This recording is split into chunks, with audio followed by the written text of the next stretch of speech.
through all the things I've gone through in my life, I had a lot of downs. How did I keep the faith? There was a couple of reasons. Number one, I know from living that if you quit whatever you're trying to accomplish, if you quit, whatever you were trying to accomplish can never happen. There's not even a remote possibility. If you quit, there is no chance of it popping back up again, coming back later. Quitting is guaranteed failure. Now, when you're trying, you're going to fail. But quitting, just stopping, that was the number one thing I understood.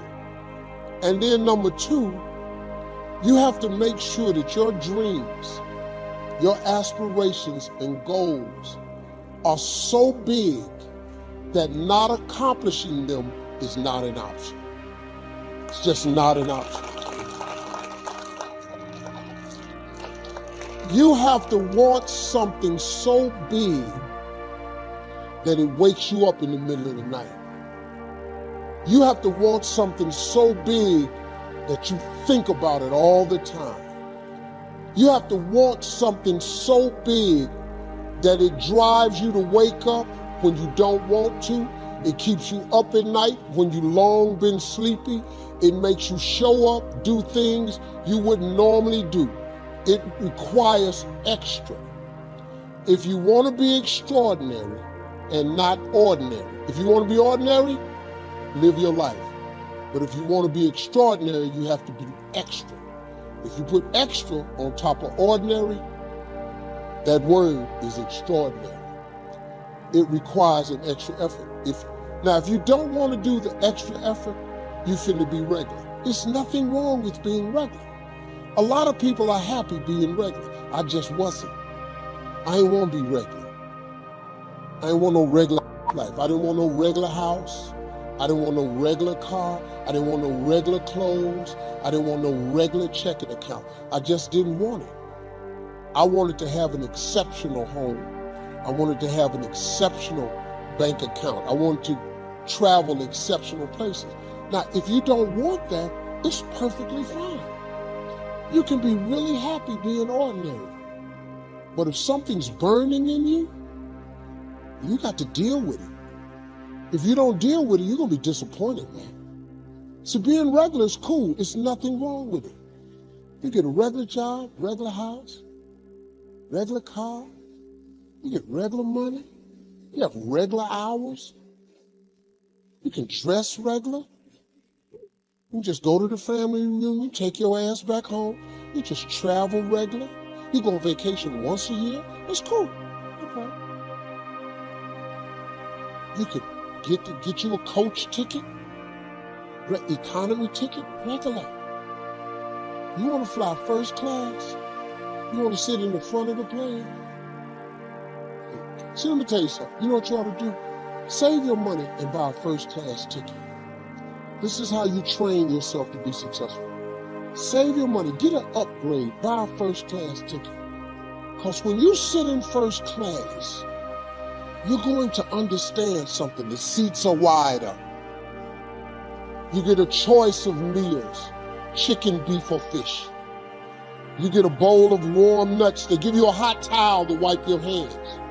Why do you think when the plane take off, they close the curtain to first class? Because they can't let these regular people, they cannot let you see what the is going on up there. Because you're going to want it back there, but you didn't pay to get it. Hey, what are they doing? They're serving warm nuts. Where's our nuts? Wait a minute. They didn't get charged for the food. Their food was free. They didn't pay for the headsets. They're watching all the movies. Why don't we have that? Because you didn't pay for that. So they closed the curtain so they don't have to deal with your regular ass, wondering what's going on in first class. Once you buy a first class ticket, it becomes very difficult now for you to walk past those seats. Because now you're going to know what's going on. So when you treat yourself first class, you are conditioning your mind to now behave and do the things that produce first class results. So if you ever sit in first class, you'll coaches, little tight ass chairs, you in the middle seat, you back there by the bathroom, the chair don't recline. It's horrible. First class, big seats. That's why Dick Gregory said, whenever you can treat yourself first class, you should, because it conditions the mind. Once you fly first class, you never go back. Once you get a private jet, you don't even want to fly first class no more, because you're on a private jet. You ain't got to take your shoes off at the airport. They ain't gonna open your bag. Your car, pull around, they open the door, you walk up the steps. They take you right to where you're going. Then it's another car. When you walk down the steps, you don't even go baggage claim. They put your bag straight off the plane in the car. You don't go do none of that. You fly private, you'll never want to fly first class again, because you get conditioned. All you got to do is you can condition yourself. Once you buy a really nice dress, you don't want a cheap dress no more. You want another nice dress. Once you buy some Christian Louboutins with the red bottoms, you want all your shoes to have red bottoms on it. Because you know, men like that red on the bottom of their shoe. I don't know what it is, but when you walking away and we see that red bottom,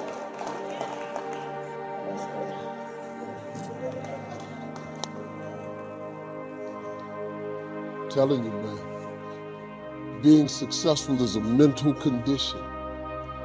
You can all mentally condition yourself to being successful. All you got is your mind. You in control of it. Now there's two ways to face the future. One, with apprehension. Number two, with anticipation. Guess how most people face the future? With apprehension. Why? Major reason why. They don't have it well designed. They've left the design of their future to somebody else. And if you don't make plans of your own, guess what? You'll probably fall into someone else's plans. Guess what someone else may have planned for you? Not much. You got to make a list of this not much stuff. I'm telling you, people all their lives count on this not much list.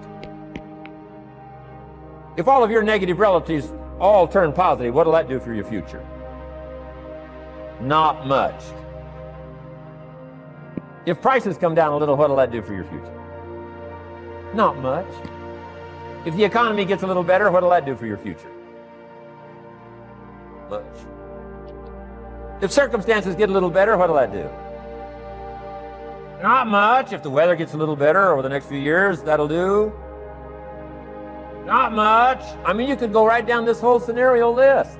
Most people all their lives, with their fingers crossed, count on this not much list. That's why 10 years from now, they'll be driving what they don't want to drive, living where they don't want to live, wearing what they don't want to wear, doing what they don't want to do, having what they don't want to have, maybe become what they didn't want to become. And it all starts by counting on something that's not going to count much.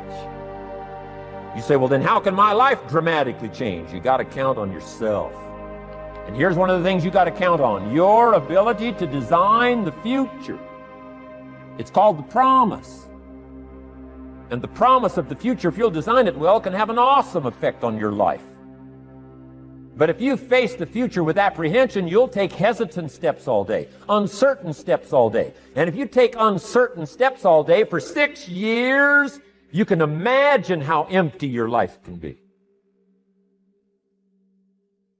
We've got to help our kids with the promise of the future. Now here's what's connected to the promise: the price.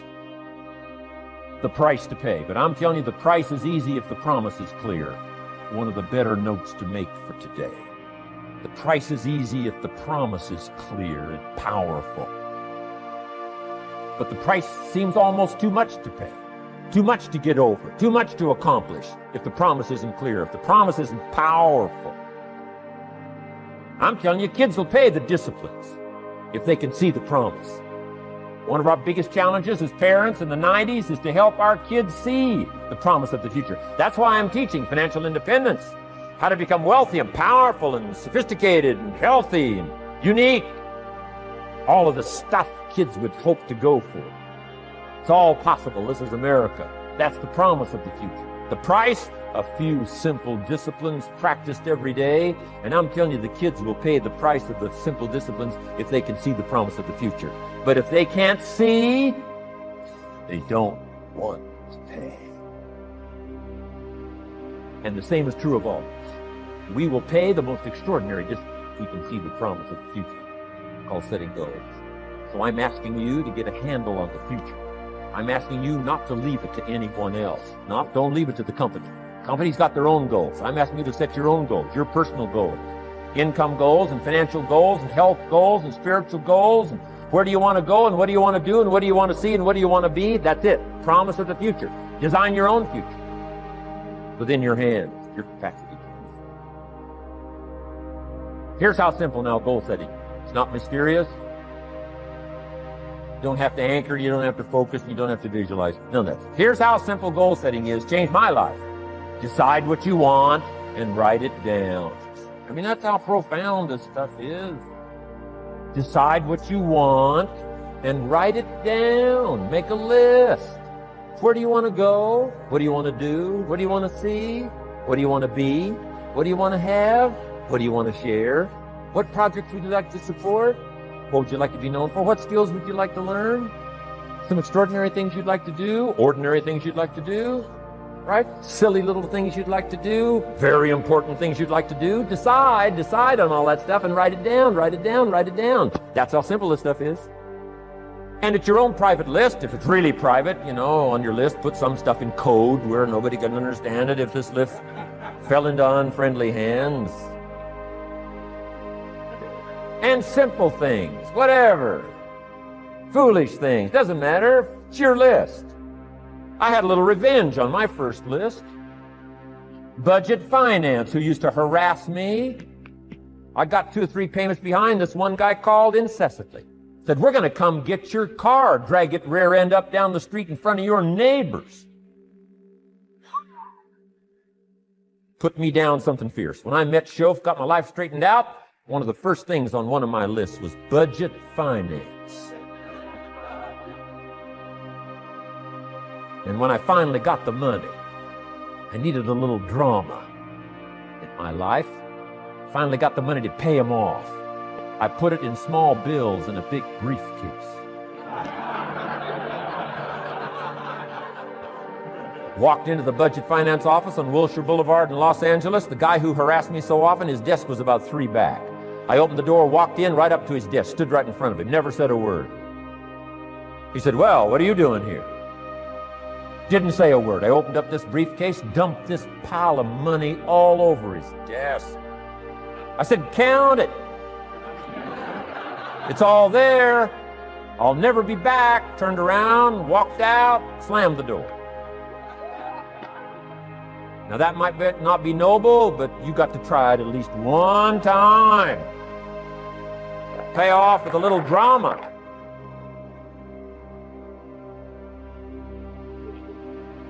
Got to check them off my list. Keep your list with you. I keep my list in my journal so that I can go back. 5 years ago, here was my list. And I'm a little embarrassed. Here's what I thought was so important now. How my philosophy has changed. From 10 years ago, 5 years ago, 3 years ago. Here's my old list. Here's my new list. Here's what's valuable to me now. Here's what I want my life to be now. Here's where I want to go, what I want to do, what I want to see. Keep your lists of goals so that it shows your growth, shows your ability to change and grow. Your philosophy grows and expands what's valuable. Setting goals. Doesn't matter how small, foolish it is. Put it on your list. My Japanese friend, Toro Ikeda, put on his first list, a Caucasian gardener. He wanted. Thought that was good.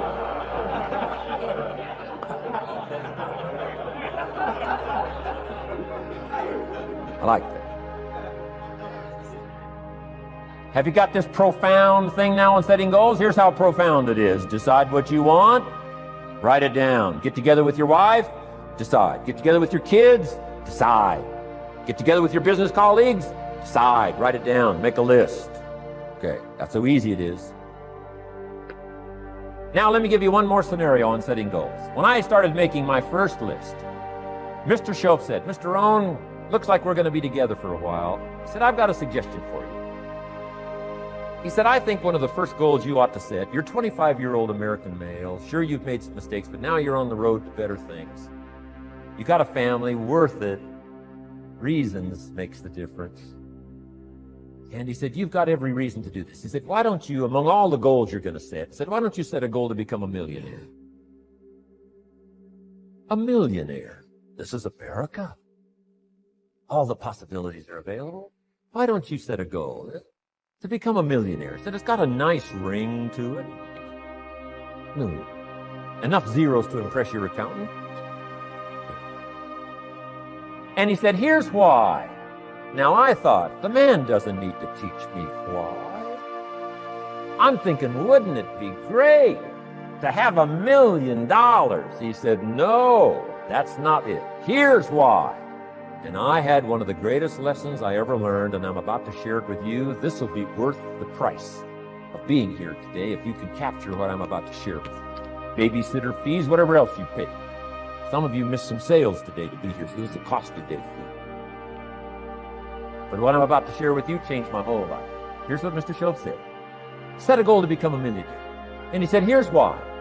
For what it will make of you to achieve it. And I got one of the greatest classes in one sentence I've ever received in my life. Set a goal that'll make you stretch that far. For what it will make of you to achieve it. What a brand new reason for setting goals.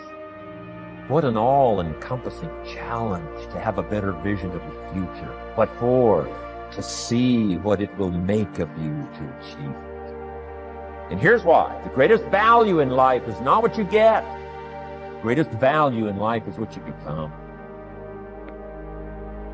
Major question to ask on the job is not, what am I getting here? That's not the major question. Major question to ask is, what am I becoming here?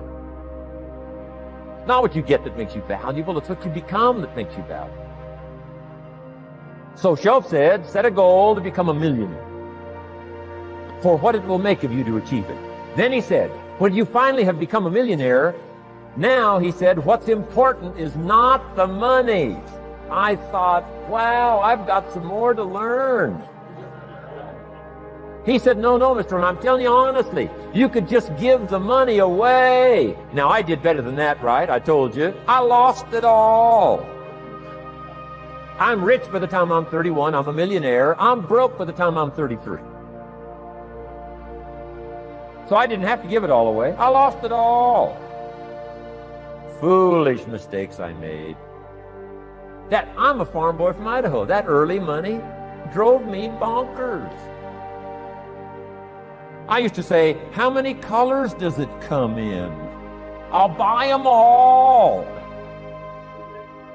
I went crazy over that first money. I just went crazy. And then I made that one foolish mistake, right? Continuing guarantee. I mean, I'm so naive off the farm. I don't know what continuing means. And a few other mistakes. And by the time I'm 33, I'm broke. Now I've made and lost millions since then. But what an experience that was. And I'm telling you, the man was right. When I finally was broke at age 33, guess what I discovered? My money did not mean that much. It represented only a fraction of all my assets. Shoaff said, once you become a millionaire, Mr. Rohn, you can give all the money away. Because he says, what's important is not the money. What's important is the person you become. Now, let me give you the key phrase on setting goals. Set the kind of goals that will make something of you to achieve them. Set the kind of goals that will make something of you to achieve them.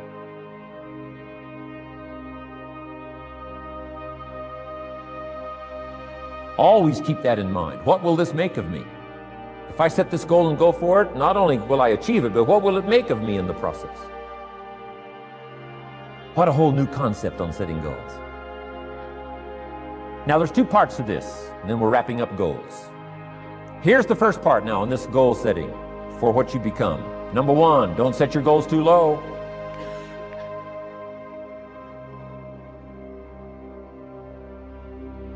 Interesting, we teach in leadership. You'll find it on the cassettes. Don't join an easy crowd. You won't grow. Go where the expectations are high. Go where the demands are high. Go where the pressure's on to perform, to grow, to change, to develop, to read, to study, to develop skills. I belong to a small group. We do business around the world. You cannot believe the expectations at that level. What we expect of each other in terms of excellence, far beyond average. Why? So that we can each grow, so that we can receive from the group, we can contribute to the group, something unprecedented. It's called living at the summit. Go where the demands are high. Go where the expectations are strong, so that it'll provoke you, push you, urgently insist that you not remain the same for the next couple of years, the next 5 years, that you'll grow and change. So don't set your goals too low.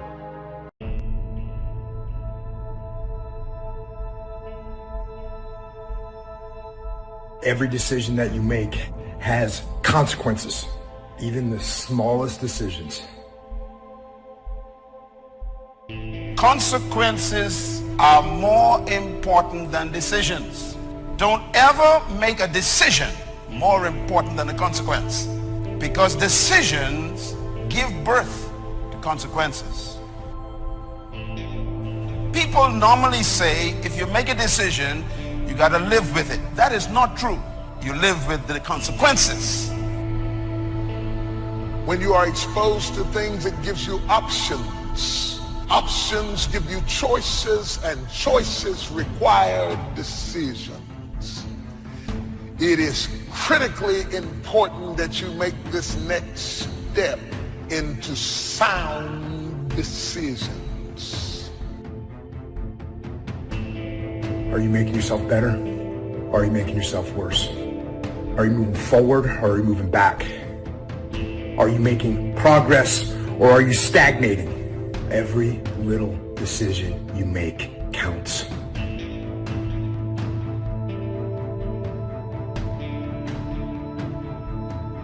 Some people are afraid to make decisions. They just contemplate the options for years and miss the opportunity to change their life because they miss the time factor that is involved in making a great decision. So what you must do before you make any decision in life is don't study the decision. Make sure you exhaust every possible means to study the consequences.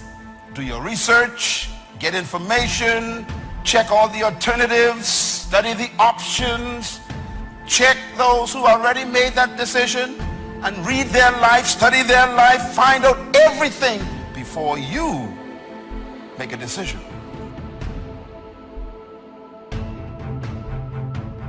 Deciding to decide, to act, is a major, major challenge for all of us. And there are things that happen to us along the way, experiences that we have that prevent us from working through the mental block of acting. And so what I want you to think about is, what is there that you know you need to do, but for some reason or another, you've been holding back? For some reason or another, you just have not been able to gather your nerves or be able to work through the procrastinating or putting it off or justifying or blaming. Some reason or another, you just haven't done it.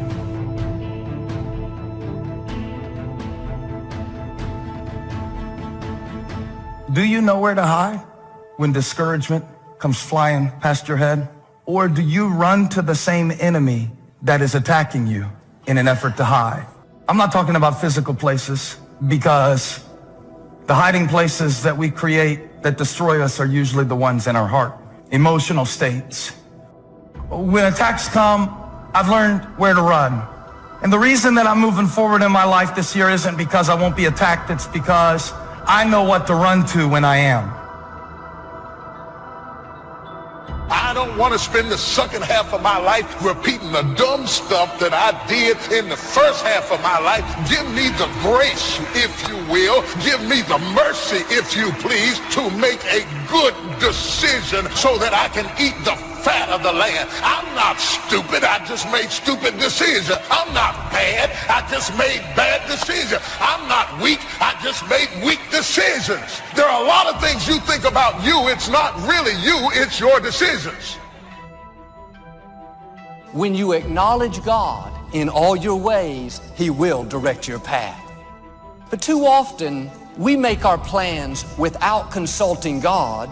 Then we ask Him to bless those plans. We wonder why it's a struggle, why it feels like it's always uphill.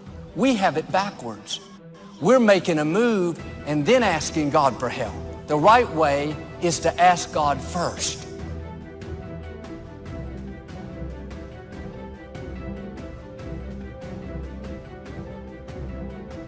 Some people don't want to be for you, and that's okay. You don't need them to fulfill your destiny. You have to set your face. The people that need to be for you will be for you. God has already lined up the right people, people that will celebrate you, people that stick with you through thick and thin. A lot of people never try anything differently because they have been convinced by people in their lives that they value that they can't do it. They're living within the context of the opinions that other people have of them. The low expectations.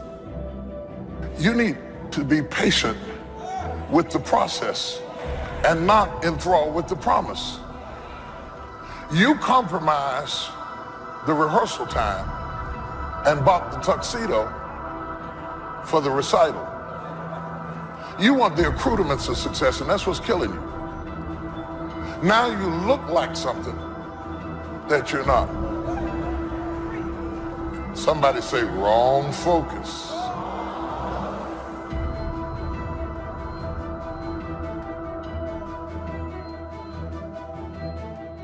Many people doubt themselves because when they thought about doing something at some critical point in their lives, somebody they respected and honored, somebody they believed in, somebody that they loved, someone they trusted said, "You can't do that." Most of the people who really ain't got it, they go out of their way to try and show people that they have it. The more you go out of your way to show me that you have it, you're confirming to me that you really don't got it. Because it's perception versus reality. Because you pulling up to the club in the nicest car don't mean you actually got gas money. As you begin to look at your emotional, your spiritual, and intellectual development, how many books did you read? How many classes did you take to begin to develop yourself professionally, to improve your craft or your skill? How many new things did you learn?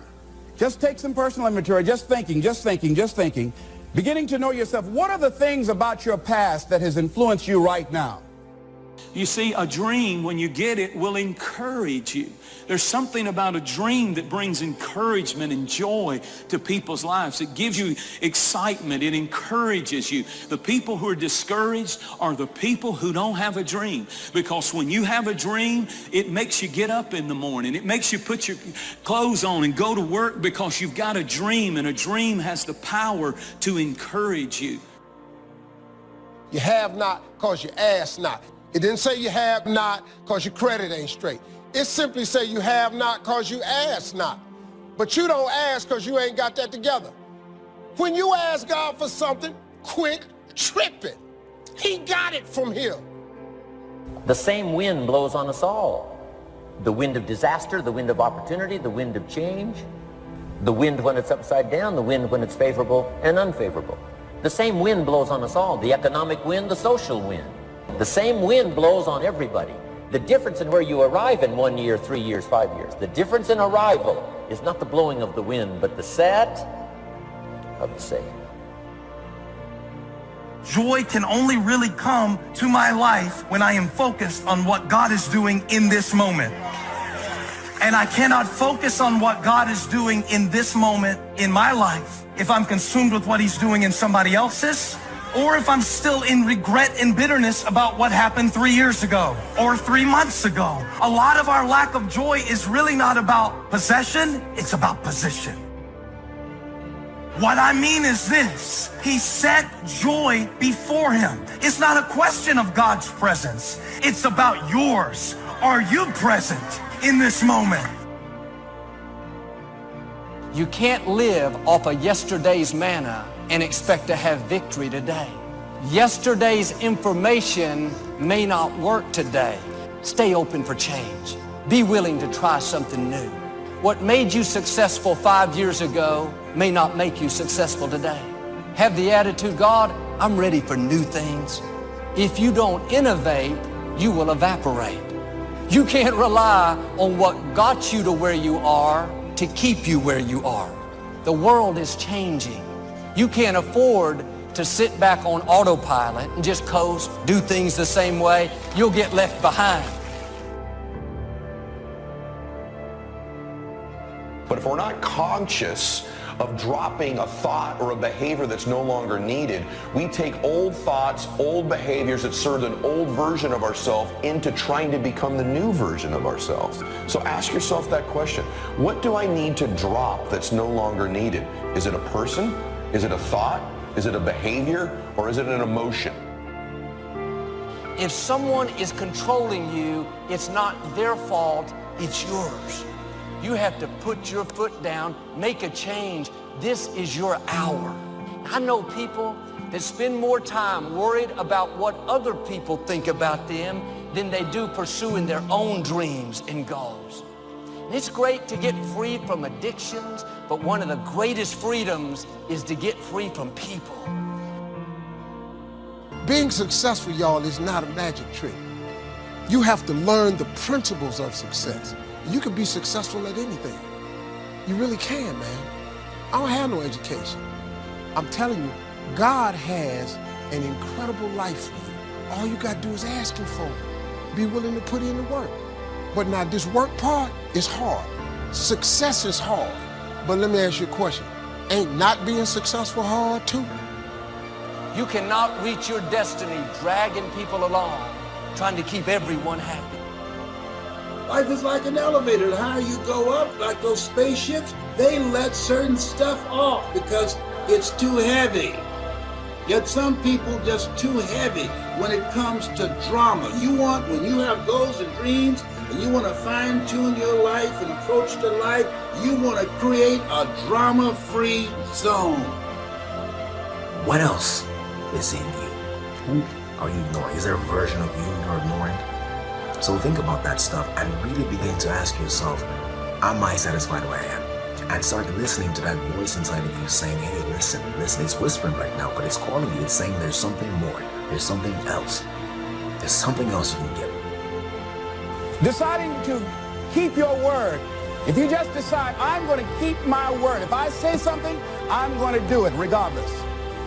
Being more considerate, more disciplined, being more adventurous. Find something that you can look at your life that you say, hey, I know I've got a problem in this area, being late. I need to take care of that. Procrastinating, I need to deal with that. For things to change, you have to change. I was hoping the government would change and taxes would change. I wished for everything to change. And my teacher said, no, Mr. Rohn, for things to change for you, you have to change. Don't wish it was easier, wish you were better. Don't wish it was easier. Wish you were better. And here's the big one. Don't wish for less problems, wish for more skills. You simply need more skills. Stop telling the old story. Here's the truth. Nobody cares. No one cares if you've had a setback. No one cares if you had a victory. And none of those failures, none of those setbacks, none of those victories, and that old character you keep playing is the very thing that will prevent you from becoming this new version of you. Not taking care of business, being seriously not serious, creating an imbalance in my life where I'm spending more time looking at television or having social fun and not spending enough time working on me. See, most people, ladies and gentlemen, spend more time working on their jobs than they'd spend working on themselves. It's a story if you're stuck. It's an old story you're telling with an old character that was last year's version, last decade's version. Who's the new character? What's the new script? What's the new story? Your personal philosophy is like a guidance system that helps you make decisions what to do, what not to do. From the information you get and what you learn and what you know, we decide. Maybe your philosophy would have been 5 years ago never to attend seminars like this. You just didn't go. Now 5 years later, here you are. Something happened along the way. So now that little amendment in your philosophy, you now say, I'm going to regularly go. Because it doesn't take but a few ideas to make a great difference in your income, personal life, social life, and all the rest. A change of mind, a change of idea. The more we learn, the more we know, the better we're able to make better decisions. So what is the worst thing that can happen? I want you to visualize that, experience that, feel the nervousness and the discomfort. And the more you run it in your mind, the less power that it will have. Your philosophical guidance system does two things. Number one, helps you to see the dangers on one side, so you can avoid those. But here's what else your guidance system does. Helps you to see the opportunities on the other side, so that you can expand those, maximize those. And here's what that's called. The game of life is to minimize the dangers and maximize the opportunities. And the more we know and the more we learn, the more experience we gather, helps us to keep continually adjusting our philosophical guidance system so that we minimize more dangers, maximize more opportunities. That's really the game of life. Stop hanging out with people that make you look good by how little they know, and so you can condescend to them, so that you can be a great fish in a small pond. Get around people who make you feel stupid because they stretch you, they make you grow, they make you read, they make you study, they stretch you. They expose you to great information, and then you can make great decisions. No matter what's going on in your life, you can be happy and so blessed that people will envy you and envy your life. No matter what's going on in your life. Now that blessing is attached to a moral excellence or a virtue of soul called the poor in spirit, which really means the humble-minded, those who are totally dependent on God, and those who don't think that they're better than other people. Have you ever had anybody turn on you? It's one thing to have an enemy. I don't have no problem with that, because if I know you're my enemy, I dress for you. I come in there prepared, because I already know you and me, we don't do each other. We don't do that, so okay. But the heart cracks when somebody who fought with you now fights against you.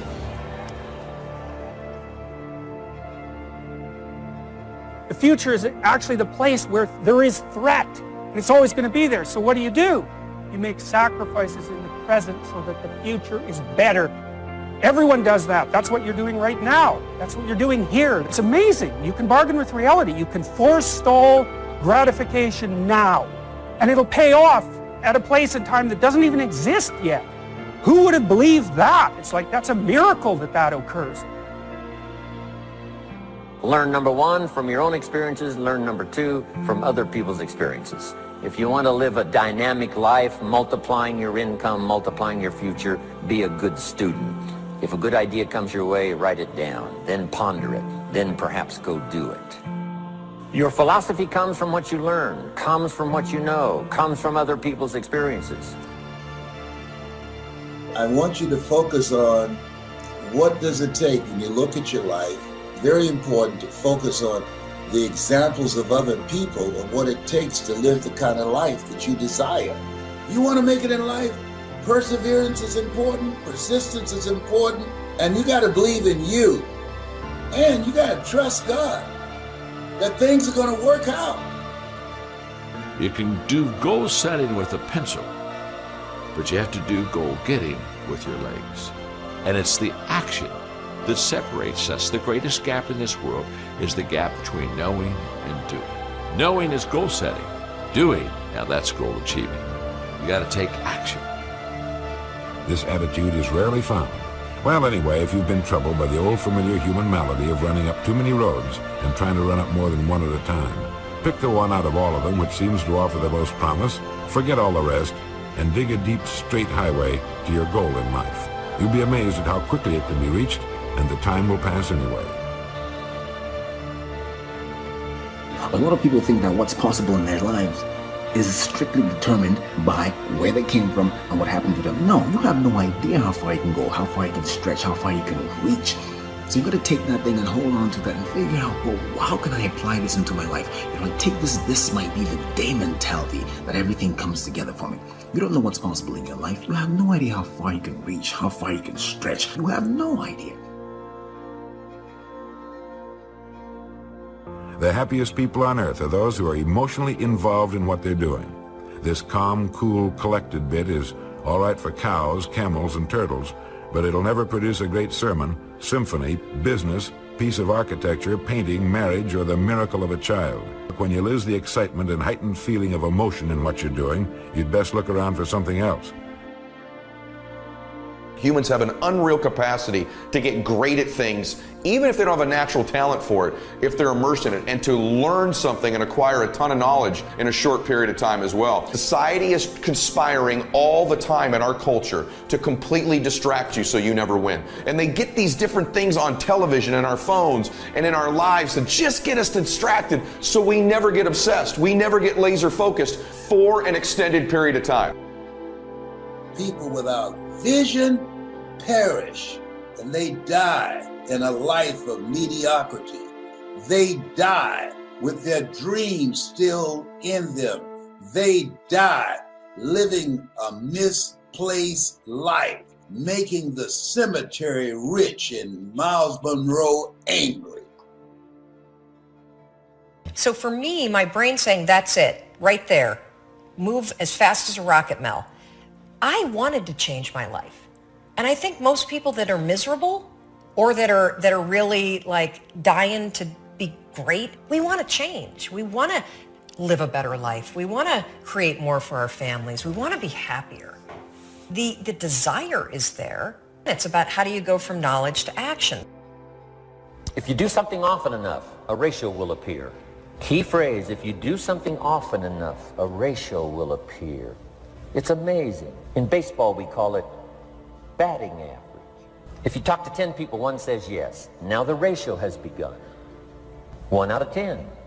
Here's something interesting about the law of averages. Once it starts, it tends to continue. I talk a lot about your instincts and inner wisdom.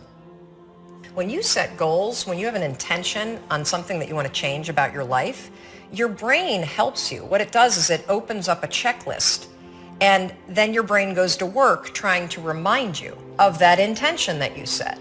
And it's really important to develop the skill of knowing how to hear that inner wisdom and that intention kicking in and leaning into it quickly. If you're in a negative vibration, the only thing you can attract to you is something negative. How do you change? Well, one good way is consciously pick the people you associate with.